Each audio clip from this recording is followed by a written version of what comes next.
नमस्कार, मैं हूं वर्षा सिकरी। कैपिटल टीवी पर आपका स्वागत है। एलजेपी रामविलास प्रमुख चिराग पासवान ने बिहार विधानसभा चुनाव में एनडीए के सीएम फेस को लेकर बड़ा ऐलान किया है। उन्होंने कहा कि बिहार में मुख्यमंत्री पद की कोई वैकेंसी नहीं है। दरअसल सोमवार को चिराग पासवान नीतीश कुमार से उनके सरकारी आवास पर मिलने पहुंचे थे।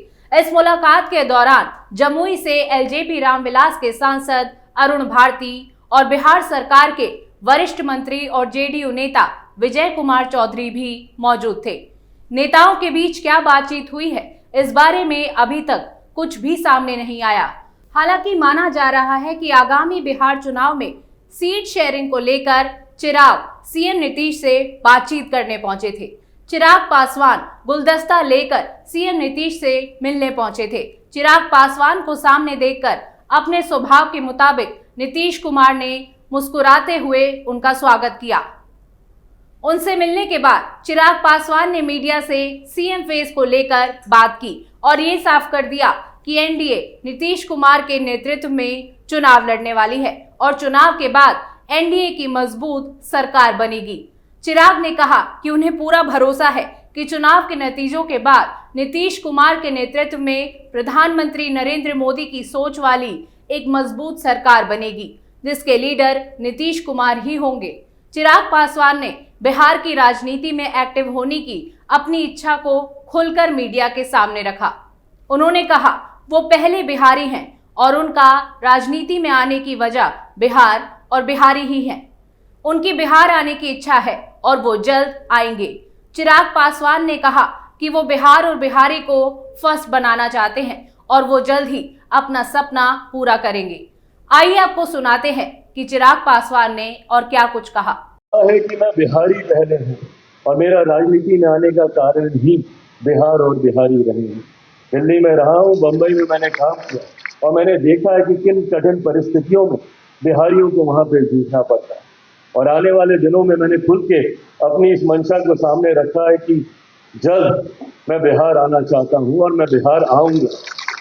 आज सुबह भी मुख्यमंत्री जी से मेरी मुलाकात हुई। न सिर्फ मैंने उनको इस कार्यक्रम की पूरी जानकारी दी, बल्कि उनका पूरा मार्गदर्शन लेकर और उनका आज जो सुबह मुझे स्नेह प्राप्त हुआ, ये मेरे इस विश्वास को और ज्यादा बढ़ाता है कि जिस लक्ष्य के साथ मैं चला हूँ, जिस संकल्प के साथ मैं चला हूँ, बिहार को फर्स्ट बनाने का, बिहारियों को फर्स्ट बनाने का, उस लक्ष्य को, उस संकल्प को हम सब मिलकर। वहीं सांसद अरुण भारती ने पत्रकारों को बताया कि मुख्यमंत्री और चिराग पासवान के बीच बिहार के विकास से जुड़े मुद्दों पर चर्चा हुई है। हालांकि उन्होंने भी इस बारे में कुछ खुलकर नहीं बताया। जेडीयू नेताओं ने भी इस मुलाकात के बारे में चुप्पी साधे रखी और किसी तरह की राजनीतिक रणनीति या गठबंधन पर टिप्पणी करने से परहेज किया। इस बैठक ने राजनीतिक गलियारों में अटकलों को हवा दे दी है, खासकर तब जब बिहार में विधानसभा चुनाव होने वाले हैं। हाल ही में पटना की सड़कों पर भी पोस्टर लगाए गए थे, जिनमें चिराग पासवान को बिहार के मुख्यमंत्री के तौर पर प्रोजेक्ट करने की कोशिश की गई थी। एलजेपी रामविलास के शेखपुरा जिला अध्यक्ष इमाम गजली ने ये पोस्टर लगाए थे। इन पर बड़े बड़े शब्दों में लिखा था, चिराग के स्वागत को बिहार है तैयार, बिहार कर रहा है ताजपोशी का इंतजार, शेर का कलेजा लेकर ऊपर वाला भेजा, बिहार का सीएम चिराग चाहिए। चिराग पासवान की तस्वीर लगाकर मुख्यमंत्री के तौर पर प्रोजेक्ट करने को लेकर सियासी गलियारों में अलग तरह की चर्चा छिड़ गई। इस बीच नीतीश कुमार और चिराग पासवान की मुलाकात हुई, लेकिन सीट शेयरिंग पर बात बनी या नहीं, इस पर अभी कुछ नहीं कहा जा सकता। अब सवाल ये है कि बिहार में एनडीए के भीतर सीट शेयरिंग का मुद्दा क्या पीएम मोदी की पहल के बिना नहीं सुलझने वाला?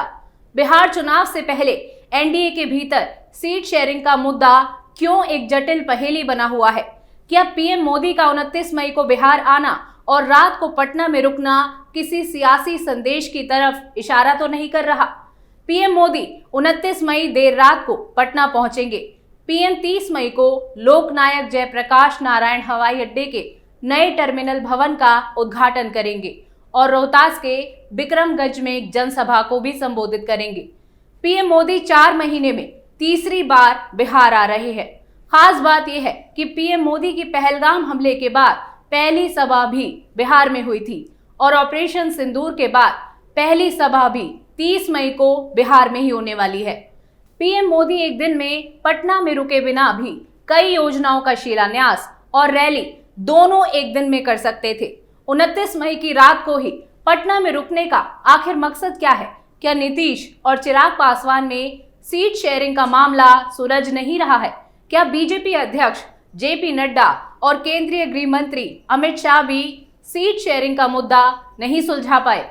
बिहार के मुख्यमंत्री नीतीश कुमार की जेडीयू और केंद्रीय मंत्री चिराग पासवान की लोक जनशक्ति पार्टी रामविलास के बीच तनावपूर्ण इतिहास इस मामले को और पेचीदा बनाता है।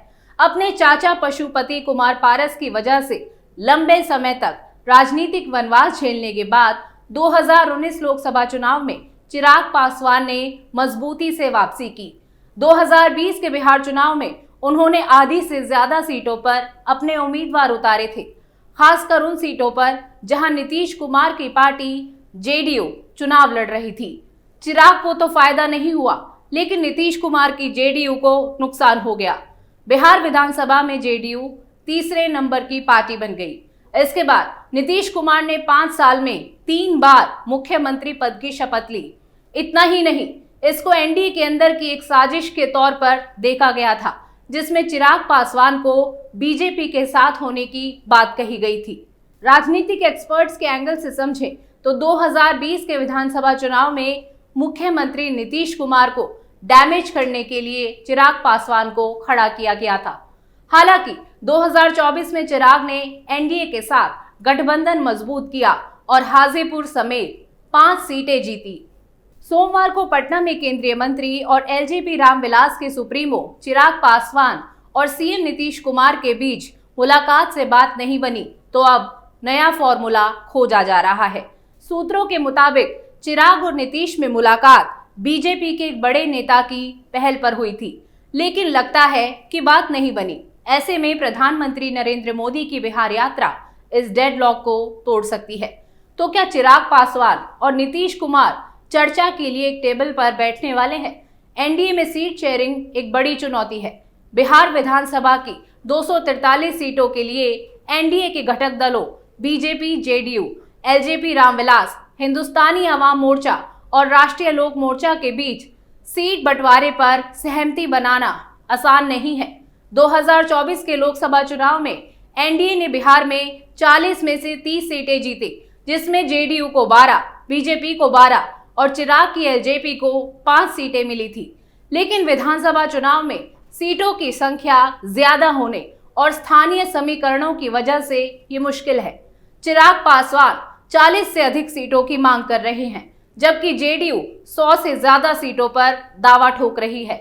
बीजेपी, जो नीतीश को गठबंधन का चेहरा बनाए रखना चाहती है, मीडिएटर की भूमिका में है।